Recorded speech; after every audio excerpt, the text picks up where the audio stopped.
Scam TV நேயர்களுக்கு வணக்கம். இன்று நான் பேச போகிறது சாமிநாதரை பற்றி தான் பேச போகிறேன். அவர் பணம் வந்துருச்சுன்னு சொல்லி மெசேஜ் அனுப்பிக்கிட்டே இருக்கார். இன்றைக்கி 14/8/2024 அன்று காலையில் வெற்றி இன்றைக்கி பணம் வந்துருச்சு, எல்லா பேருக்கும் பணம் வந்திருக்குன்னு சொல்லி எல்லாமே பேசிகிட்டு இருக்காரு. இது உண்மையிலே பணம் வந்ததா வரலையாங்கிறது தெரியலங்க. பணம் வந்து அதே மாதிரி இந்த வட்டம் மாரியப்பன் அவர் வீட்டுக்கு மாடியில் மோகன் சொல்லி ஒரு குடியிருக்கார். அவர் தான் இந்த மெசேஜை பூரா அனுப்புகிறாரு. பட்டாசு வெடிக்கிறது, பணம் வந்துருச்சு, நாங்கள் வெற்றி பெற்றுட்டோம், எங்களுக்கெல்லாம் கோடிக்கணக்கில் பணம் வந்துருச்சு, வெற்றி அடைஞ்சிட்டோம் அப்படின்னு சொல்லி பட்டாசு வெடித்து லட்டு கொடுக்குறது, இதை மெசேஜில் போடுறது. பாவங்க, ஒவ்வொரு நிமிஷமும் அவங்க மன உளைச்சலில் பேராசையில் உயிரை விட்டுக்கிட்டு இருக்காங்க. அதாவது படுத்து எந்திரிச்சிட்டா காலையில் கோடீஸ்வரன், அந்த பேராசையை தூண்டி விடுறாங்க. அதுக்கு நீங்கள் ஒரே தான் சொல்லலாமே, பணம் வரல வந்துருச்சு, ஏதாவது ஒன்று சொல்லுங்கள். ஒவ்வொரு நாளும் ஒவ்வொன்றும் அதே மாதிரி நாங்கள் வீடியோ போட மக்கள் கேள்வி கேட்க ஆரம்பிச்சிட்டாங்க. நிறைய இப்போ கேள்வி கேட்குறாங்க.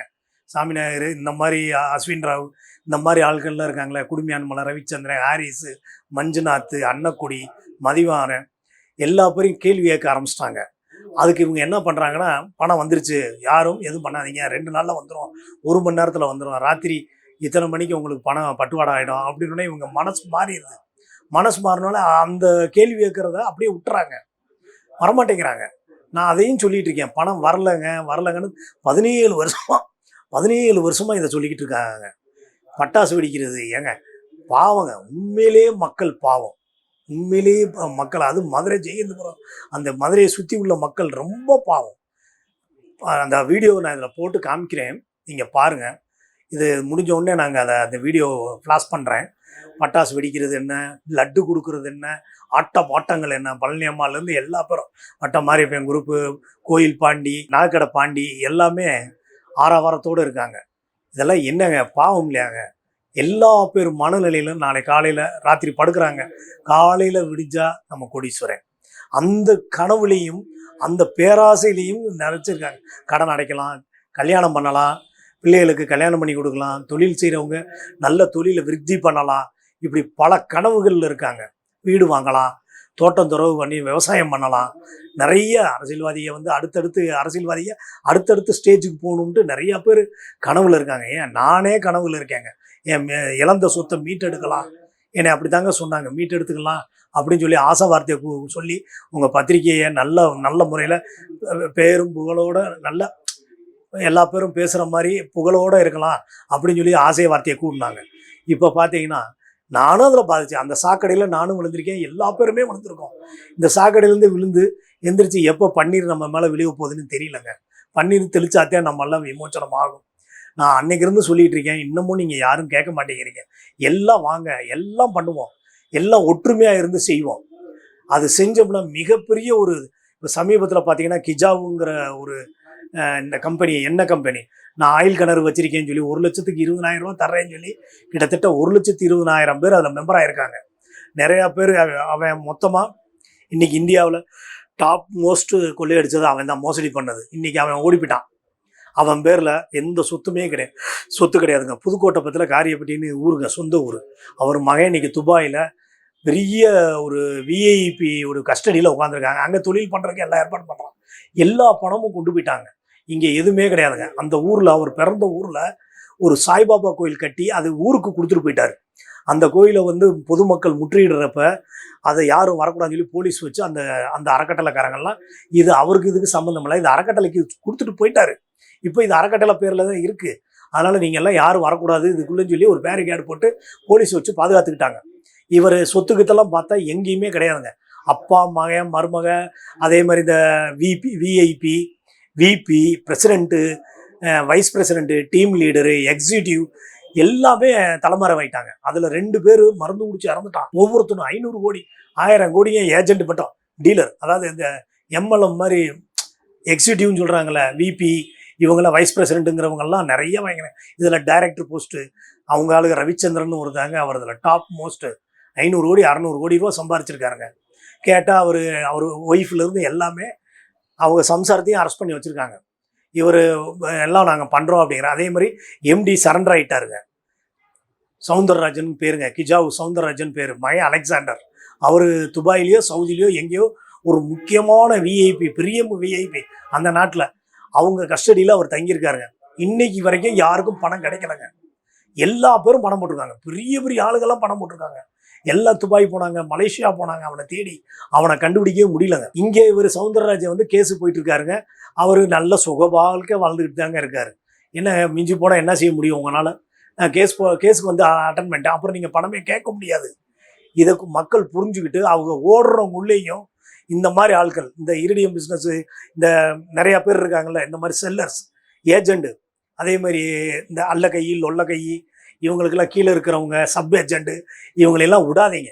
அவங்கவுங்க ஏரியாவில் போய் கம்ப்ளைண்ட்டை கொடுங்க. அவங்கள ஏஜெண்டுகளை பிடிங்க. ஏஜெண்டுகளை பிடிச்சாலே அந்த செல்லரை பிடிச்சிடலாம். ஏன்னா ஏஜெண்டு வந்து தாங்க இப்போ நீங்கள் சில பேர்லாம் டைரெக்டாக, இப்போ ஒரு உதாரணம் சொல்கிறேன், சாமிநாதையர்கிட்ட டைரெக்டாக கொடுத்தவங்களும் இருக்காங்க. ஏஜெண்ட் மூலமாக கொடுத்தவங்க தான் நிறையா இருக்காங்க. 90% ஏஜெண்ட் மூலமாக கொடுத்துருக்காங்க. அவங்க இப்போ நீங்கள் போய் சாமிநாதையர்கிட்ட போய் நீங்கள் 10 லட்ச ரூபா நான் கொடுத்துருக்கேன், நேரடியாக கொடுத்துருந்தா அவர்கிட்ட ஜெயிக்கலாங்க. நீங்கள் ஏஜெண்ட் மூலமாக கொடுத்துருந்தீங்கன்னா எனக்கு வந்தது இவ்வளோ தான், 100 ரூபா பத்திரத்தை வாங்கிட்டு வா, இந்தா நான் கொடுத்த பணத்தை வாங்கிட்டு போ, எத்தனை வருஷம் ஆனாலும் வட்டி கிட்டிலாம் எதுவும் கிடையாது, இஷ்டம் இருந்தால் வாங்கு, இல்லைன்னா போயிட்டே இரு, இந்த தொழிலுக்கும் உனக்கு சம்மந்தம் இல்லைன்னு அவர் எழுதி வாங்கிட்டு கொடுக்குறாருங்க. இவ்வளவும் பண்ணுறாரு. நீங்கள் ஏன் அதை பண்ண மாட்டேங்கிறீங்க? போய் ஏங்க நித்த செத்துக்கிட்டு இருக்கீங்க மக்கள், உங்களுக்கு புரியலையா? தினமும் உங்களை ஏமாத்திக்கிட்டு இருக்கான். தினமும் அன்னான தினமும் உங்களை ஏமாத்திக்கிட்டு தான் இருக்காங்க. ஒரு நல்ல நாள் கிடையாது. நீங்கள் வந்து ஒரு தீபாவளியை நிம்மதியாக கொண்டாட முடியல, ஒரு பொங்கலை கொண்டாட முடியல, ஒரு முஸ்லீம் ஒரு இஸ்லாமியரை இருந்தால் அவங்க மதத்து பிரகாரம் இப்போ திருவிழாவை கொண்டாட முடியலங்க. கிறிஸ்டினாக இருந்தாலும் அந்த திருவிழாவை கொண்டாட முடியலங்க. அவங்கவுங்க மன வேதனை. நாளை காலையில் ஆயிருமே, கோடீஸ்வரன் ஆயிரும்னு சொல்லி இருக்க அங்கிட்டு இங்கிட்டு கடனை வாங்கி வட்டிக்கு வாங்கி, என்ன வட்டிக்குனாலும் வாங்குறது, அதை வாங்கி வீட்டில் போட்டு இந்த மாதிரி வட்டிக்கு மேலே வட்டி, கடனுக்கு மேலே கடனை வாங்கி கடைசியில் ஊரை விட்டு ஓடுற நிலமையில் இருக்காங்க. அவர்கிட்ட போய் கேட்டிங்கன்னா எனக்கு தெரியாதுன்னு சொல்லுவார். இப்போவும் சொல்கிறேன், ஏஜெண்ட் மூலமாக போனீங்கன்னாத்தே உங்களுக்கு வேலை கிடைக்கும். இல்லை ஏஜெண்ட் ப்ளஸ் செல்லர் அவங்க பேரை நீங்கள் கம்ப்ளைண்ட்டாக கொடுத்து வழக்கு பதிய சொல்லுங்கள், விசாரணை பண்ண சொல்லுங்கள், அவங்கள வர சொல்லுங்கள். யாரும் வரமாட்டாங்க. இப்போவே நீங்கள் ஒன்று சேர்ந்து அவரை போய் நெருக்குங்க, எங்களுக்கு பணம் வாங்கி கொடு, நீ திருப்பி வாங்கி கொடு அப்படின்னு சொல்லி நெருக்குங்க. அந்த ஏஜெண்ட் பேசுகிறதுலேயே உங்களுக்கு தெரிஞ்சு போகும் எது உண்மை எது இல்லைங்கிறது. ஆனால் சில ஏஜெண்டுகளும் நல்லவங்களும் இருக்காங்க, நான் இல்லைன்னு சொல்லலை. அந்த நல்லவர்களையும் ஏமாற்றிக்கிட்டேங்க இருக்காங்க. வட்டம் மாறியப்பேன் ஒன்றுமே இல்லாதவருங்க இன்னைக்கு பல கோடிக்கு அதிபதி. ஏடிஎம்கேல இருக்காருங்க, அவர் பல கோடிக்கு அதிபதியாக இருக்காருங்க. எப்படி அவருக்கு பணம் வந்துச்சுங்க? பழனி அம்மாளுக்கு எப்படிங்க அந்த பணம்லாம் வந்துச்சு? இதெல்லாம் கேளுங்க. அதே மாதிரி லைக் பாய்க்கு எப்படி பணம் வந்துச்சு, குடியாத்தம் குமாருக்கு எப்படி வந்துச்சு? இதை காட்டில் இன்னொரு முக்கியமான விஷயம் சொல்கிறீங்க. சாமிநாதரை எதிர்த்தீங்கன்னா அவர் மாந்திரிகம் பண்ணுறாருங்க. மாந்திரிகம் பண்ணி நம்மளை படுக்க வைக்கத்தான் பார்க்குறாரு. நம்மளை அதாவது பணப்புழக்கத்தை வரவழைக்காமல் இருக்கிறதுக்கு என்னென்ன மாந்திரியம், நம்மளை படுக்க வைக்கிறது, வயிற்றால போகிறது, இதெல்லாம் நான் நம்புகிறேங்க கடவுளை. அவர் என்னென்னமோ செஞ்சு பார்க்குறாருங்க. எங்களுக்கு தேவையில்லாத உபத்திரங்கள் கொடுக்குறாரு. நாங்கள் போக போக போக பார்த்தோம்னா அவர் பண்ணுற அவருக்கு எல்லா இதுவும் தெரியுங்க. மாந்திரிகம் தெரியும், நல்ல விதமாக அந்த காயத்ரி மந்திரம் எல்லாமே அவருக்கு தெரியும். கோயிலில் வந்து ஒரு பூசாரியாக இருந்து தானேங்க வெளியே வந்தார். அதனால் அவருக்கு அதே மாதிரி இப்போ இந்த கூவாத்து பக்கத்தில் ஒரு ராமகிருஷ்ண மடம் இது இருக்குங்க, அது பக்கத்தில் ஒரு இடம் இருக்குங்க. அது ஆக்சுவலாக கவர்மெண்ட்டுக்கு உணர்ந்த இடம். அவங்க கோயிலேருந்து அவங்க ட்ரஸ்ட்லேருந்து காம்பவுண்டே கட்டிட்டாங்க. கவர்மெண்ட்லேருந்து இந்த இதை யாருமே ஆங்கிரமிப்பு பண்ணக்கூடாதுன்னு சொல்லி ஒரு இதே போட்டிருக்காங்க. இவர் ஒரு போலி டாக்குமெண்ட் வச்சுக்கிட்டு நான் விலை பேசுகிறேன்னு எல்லா பற்றியும் விலை பேசிக்கிட்டு இருக்காருங்க. இந்த பணம் வந்துடும், அந்த பணம், அதாவது 100 கோடி ரூபா வந்துடும், நான் உங்களை செட்டில்மெண்ட் பண்ணுறேன் அப்படி இப்படின்னு சொல்லி பேசிக்கிட்டு இருக்காருங்க. இவர் நிறைய தவறு மேலே தப்பு பண்ணிக்கிட்டே இருக்காரு. இன்னைக்கு காலையில் வெற்றி மகிழ்ச்சி மகிழ்ச்சி மகிழ்ச்சின்னு மெசேஜ் அனுப்பியிருக்காருங்க. 5:45 காலையில் விடிய காலையில் 5:45 5:30 அனுப்பியிருக்காருங்க எல்லா பேருக்கும். அவர் வாட்ஸ்அப் நம்பர்லேருந்து எல்லா பேருக்கும் மெசேஜ் வந்துருக்கு. அது எனக்கு ஒருத்தர் அனுப்பியிருக்காருங்க, ஃபார்வேர்ட் பண்ணி எனக்கு அனுப்பியிருக்காங்க. நிறைய தவறு பண்ணுறாங்க இந்த செல்லர்ஸ் பூராமே. இந்த குடியாத்தம் குமார் என்ன செஞ்சாருன்னா, அவர் இந்த யாகம் நடத்துறது, இவர் பூரா அந்த அந்த வீட்டுக்குள்ளேயே யாகம் நடத்துறது, அந்த யாகத்தில் வந்து இவரும் பூஜை பண்ணுறது, சாமி ஐயர் வந்து அது நடத்துகிறப்ப குடியாத்தம் குமாரம் உட்காந்து காவி வெட்டியை கட்டிட்டு உட்காடுறதுங்க. பூரா ஃப்ராடு தானாங்க. அவர் வேலூர் பக்கத்தில் காட்பாடி பக்கத்தில் குடியாத்தங்க. அந்த குடியாத்தில் அங்கேயே ஆஃபீஸ் போட்டு வேலூரில் நிறைய சம்பாதிச்சுட்டு இருக்காங்க. இவங்க போகாத இடமே இல்லைங்க, போகாத ஊரே இல்லைங்க. எல்லா ஊர்லேயும் பணம் வாங்கியிருக்காங்க. இந்த செல்லர்ஸ் பார்த்தீங்கன்னா மொத்தம் நான் குறிப்பாக ஒரு தமிழ்நாடை சொல்கிறேன், மற்ற ஸ்டேட்டை விடுங்க, அது அப்புறம் பேசலாம். இப்போ தமிழ்நாடை சொல்கிறேன். தமிழ்நாட்டில் முக்கு ஏர் காசு வச்சுருந்தா உடனே போயிடுறாங்க, போய் அந்த காசை வாங்கிட்டு வந்துடுறாங்க. யார்கிட்டையுமே ஒரு 2-3 இடத்துல மட்டும்தாங்க ஆர்டிஜிஎஸ்ல வாங்கியிருக்காங்க. பாக்கி எல்லாமே கேஷ் தாங்க. எல்லாமே ரொக்கமாக வாங்கினதுனால சில பேர் எதுவுமே பண்ண முடியாமல் நிறையா பேர் உட்காந்துருக்காங்க. போங்க, உங்கள் நிலைமையை சொல்லுங்கள், காவல்துறையில் அதிகாரிகிட்ட சொல்லுங்கள் உங்கள் நிலைமையை. அவங்க கண்டிப்பாக உங்களுக்கு உதவி செய்வாங்க. அது தமிழ்நாடு காவல்துறை கண்டிப்பாக உங்களுக்கு உதவி செய்யும். கண்டிப்பாக உங்களுக்கு உதவி செஞ்சு அவங்கள காப்பாற்றுவாங்க. நீங்கள் சொல்லுங்கள், இந்த மாதிரி நான் ரொக்கமாக தான் கொடுத்தேன்னு சொல்லுங்கள். எப்படின்னு கேட்பாங்க. அந்த சோர்ஸை சொல்லுங்கள். நான் நகையை வச்சு கொடுத்தேன், கடனை வாங்கினேன், வட்டிக்கு வாங்கினேன், மீட்டர் வட்டிக்கு வாங்கினேன், ராக்கெட் வட்டிக்கு வாங்கினேன், என் சொத்தை விற்றேன், என் தாலியை விற்றேன், இந்த மாதிரிலாம் சொல்லுங்கள். அவங்க கண்டிப்பாக உங்களுக்கு உதவி செய்வாங்க, நிச்சயமாக செய்வாங்க. சில இடத்துல கூட இப்போ நான் பேசிட்டு வந்தேன், சில இடத்துல இப்போ நான் பேசிட்டு வந்திருக்கேன். அதனால தான் நான் இவ்வளோ தைரியமாக சொல்கிறேன். காவல்துறை உங்களுக்கு உற்ற நண்பன். நல்லா அதுவும் தமிழ்நாடு காவல்துறையில் நீங்கள் இப்போ இருக்கிற காவல்துறை அதிகாரிகள், எல்லா அதிகாரிகளையும் சொல்லுங்கள். எல்லா அதிகாரிகளுமே அருமையான அதிகாரிகள்ங்க. நீங்கள் சொன்னால் உடனுக்குடனே எடுக்கக்கூடிய ஆட்கள் தான். கேஸை எடுப்பாங்க, நிச்சயமாக அவரை வரவழைப்பாங்க, வரவழைச்சு உங்கள் பணத்தை மீட்டு கொடுப்பாங்க. நீங்கள் வாங்கிட்டு போயிட்டே இருங்க. எதாக இருந்தாலும் வழக்கு பதிவு பெட்டிஷனை கொடுங்க. எல்லா பேரும் வெளியே வாங்க, வெளிச்சத்துக்கு வாங்க. இருட்டுக்குள்ளேயே இருக்காதீங்க, அந்த மோகத்திலேயே, அந்த பணம் மோகத்திலேயே இருக்காதீங்க. வெளிச்சத்துக்கு வாங்க. அவன் தரமாட்டான், கண்டிப்பாக எந்த செல்லருமே பணம் தரமாட்டாங்க. இத்தனை லட்சம் கோடி வந்தால் சென்ட்ரல் கவர்மெண்ட் உங்களை விடாது, புரிஞ்சுக்கோங்க. நான் இன்னொன்று ஒரு முக்கியமான விஷயம் சொல்ல விரும்புகிறேன், தப்பாக எடுத்துக்கிறாதீங்க. ஒரு பிஸ்னஸ் முடிச்சிருக்காங்கன்னா அந்த பிஸ்னஸ் முடித்தவங்க வெளியே யார்கிட்டையும் சொல்ல மாட்டாங்க.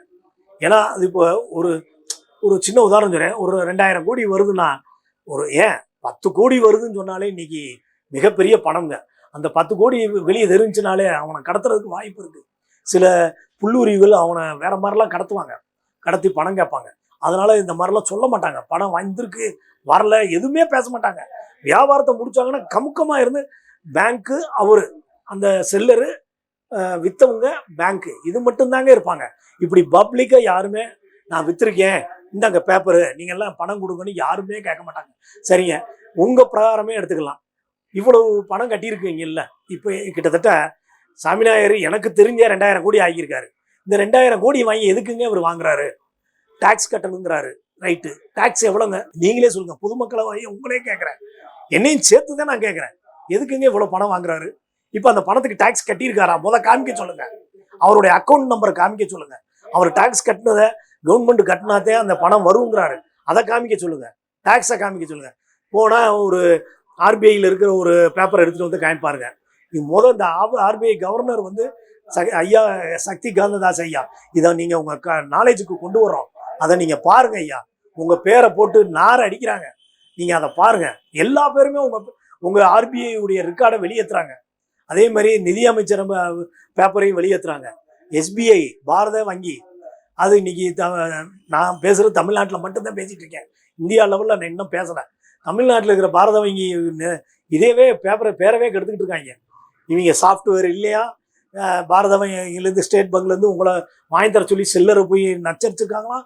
இவங்க ரஷ்யாவிலேருந்து ஒரு சாஃப்ட்வேர் வாங்கி கொடுத்துருக்காங்களாம், அதில் தான் பணம் விழுகுதான். இது எத்தனை வருஷமாங்க ஐயா நீங்கள் போடுவீங்க? பொய் சொல்கிறதுக்குன்னு ஒரு அளவு வேண்டாமா? பாவங்கய்யா, ரொம்ப பேர் பாவங்கய்யா, ரொம்ப கஷ்டப்படுறாங்க. கல்யாணத்துக்கு வச்சிருக்கிற பொண்ணு கல்யாணத்துக்கு சம்பாரிச்சு, அண்ணன் தம்பி சம்பாரிச்சு, அப்பா அம்மா சம்பாரிச்சு, கூலி வேலைக்கு போகிறவங்க, ஐடி வேலைக்கு போகிறாங்க, நல்ல வேலைக்கு போனவங்கெல்லாம் பிள்ளைகளுக்கு கல்யாணம் பண்ண சொல்லி பணத்தை கொண்டு சேகரித்து வச்சு அந்த பணத்தை ஏமாற்றி வாங்குறீங்க. உங்கள் பிள்ளைய நீங்கள் இது மட்டும் லக்ஸுரியாக வாழ்ந்தால் போதுமா? இதை சொல்லுங்கய்யா. யார் இதில் எவ்வளோ பணம் வாங்கியிருக்கீங்கன்னு மக்கள்கிட்ட சொல்லுங்கள். நான் எவ்வளோ டாக்ஸ் கட்டியிருக்கேன்னு சொல்லுங்கள். இதே அஸ்வின் ராவ்லேருந்து எல்லா பேருமே தான் கேட்குறேன். காட்பாடி ஜெயராஜை கேட்குறேன், செந்தாமரை கண்ணனை கேட்குறேன், மணிமாறனை கேட்குறேன், ஹாரிஸை கேட்குறேன், வினோத்குமாரை கேட்குறேன், சாமிநாத ஐயரை கேட்குறேன். மெயினாக இதில் தலைவனே சாமிநாத ஐயர் தாங்க. தலைவனே சாமிநாத ஐயர் தான். இவர் தாங்க எல்லா பேருக்கும் வழி விட்டுதல். இது ஒரு சிண்டிகேட்டுங்க. இந்த கொள்ளையடிக்கிற கும்பலுக்கு பேர் சிண்டிகேட்டுங்க. மக்கள் இது புரிஞ்சுக்கிட்டு நான் சொன்னதை எல்லாம் செய்யுங்க. அந்த வீடியோவை இதெல்லாம் பார்க்காதீங்க, மெசேஜை பார்க்காதீங்க. நீங்கள் போங்க. எல்லா பேரும் அதே மாதிரி கடன் கொடுத்தவங்களும் ரொம்ப நெருக்காதீங்க. பாவங்க, தெரியாமல் அவங்களும் போய் சாக்கடையில் விழுந்துட்டோம். எங்களை நெருக்க நாங்கள் என்ன செய்கிறதுனே தெரியாமல் பல பல இன்னலுக்கு நாங்கள்லாம் பிள்ளைகளை விட்டுட்டு வெளியே இருக்கோம். சொந்த பெத்த பிள்ளைகளை விட்டுட்டு எல்லாமே வெளியே ஓடி போய் ஒளிஞ்சு உட்காந்துருக்காங்க. சில பேர் இறந்துருக்காங்க ஐயா. அதெல்லாம் நீங்கள் கணக்கெடுத்தீங்கன்னா நிறைய இருக்காங்க. அது வெளியே தெரியலங்க. இந்த கோயம்புத்தூர்லேயே எனக்கு தெரிஞ்சு 4 பேர் என்னமோ இறந்துருக்காங்கன்னு சொல்கிறாங்க. நான் போய் பார்க்கலங்க. குப்பையப்பாளையம், கோவில்பாளையம், அன்னூர், காலப்பட்டி, பெருநாயக்கம்பாளையம், இன்னும் இறங்கி போங்க. எவ்வளவு பேருக்கு கொடுத்துருக்காங்க பணம். நிறைய கொடுத்துருக்காங்க ஐயா. இதை பற்றி நான் அடுத்த வீடியோலையும் பேசுகிறேங்க ஐயா. நீங்கள் எல்லாம் காவல்துறையை போய் நாடுங்க. காவல்துறை போய் பாருங்க. வணக்கம் ஐயா.